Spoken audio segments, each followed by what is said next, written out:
je nak pergi jumpa kau. Bye-bye. Ish, dah langgar aku. I'll slap you later, Karang. Weh, jom lepak. Let's go. Ya. Wey! Woo! Sorry doh lambat. Tadi aku terlanggar entah perempuan mana tak benci.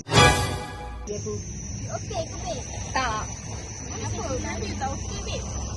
I benci perempuan. Mana perempuan tu tau? Tak mampus lah dia. Mana Syakila, guys? Ya doh. Mana perempuan tu Hi, girls! Hai. Guys, siapa girl tu? Asal aku tak kenal pun?